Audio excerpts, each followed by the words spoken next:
नमस्कार. महाराष्ट्र योजना कॉर्नरमध्ये आपल्या सर्वांचे स्वागत आहे. राज्यातील शेतकऱ्यांची कर्जमाफी करण्यासाठी राज्य शासनाच्या माध्यमातून अहिल्यादेवी होळकर शेतकरी कर्जमुक्ती योजना 2026 ही आणण्यात आलेली आहे.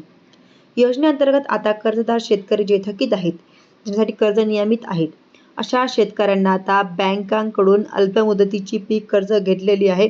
अशा शेतकऱ्यांना आता बँकाच्या माध्यमातून मेसेजद्वारे कळवण्याला सुरुवात झालेली आहे. म्हणजेच की आता बँकेमध्ये तुमचं कर्ज असेल, त्या बँकेकडे तुम्ही तुमची कागदपत्र दिलेली असतील, तर त्यांच्यामध्ये तुमचा मोबाईल नंबर असेल, बँकेकडे रजिस्टर असेल किंवा तुम्हाला बँकेच्या माध्यमातून आता राज्यांमध्ये शेतकऱ्यांसाठी अहिल्यादेवी होळकर शेतकरी कर्जमुक्ती योजना 2026 ही योजना आणण्यात आलेली आहे. म्हणजेच की आमच्या बँकेकडे तुमचं कर्ज आहे व तुम्ही कर्जदार शेतकरी आहात, नियमित कर्जदार शेतकरी, जी काही प्रवर्गातील शेतकरी आहात, तर तुमचा कर्जमाफी योजनेमध्ये समावेश करण्यात आलेला आहे.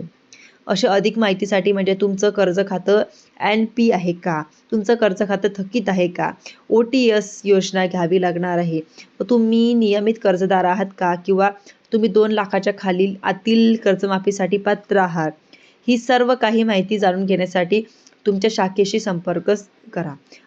असा मेसेजद्वारे शेतकऱ्यांना कळवायला सुरुवात झालेली आहे.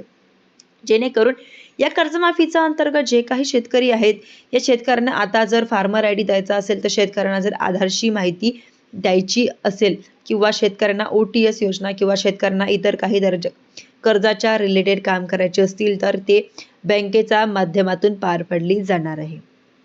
शेतकऱ्याला मेसेजद्वारे बँकेच्या माध्यमातून या ठिकाणी कळवायला सुरुवात या ठिकाणी झाली. तुम्हाला काय वाटतं कमेंट करून नक्की कळवा व अशाच माहितीसाठी मला चॅनलला सबस्क्राईब करायला विसरू नका. धन्यवाद.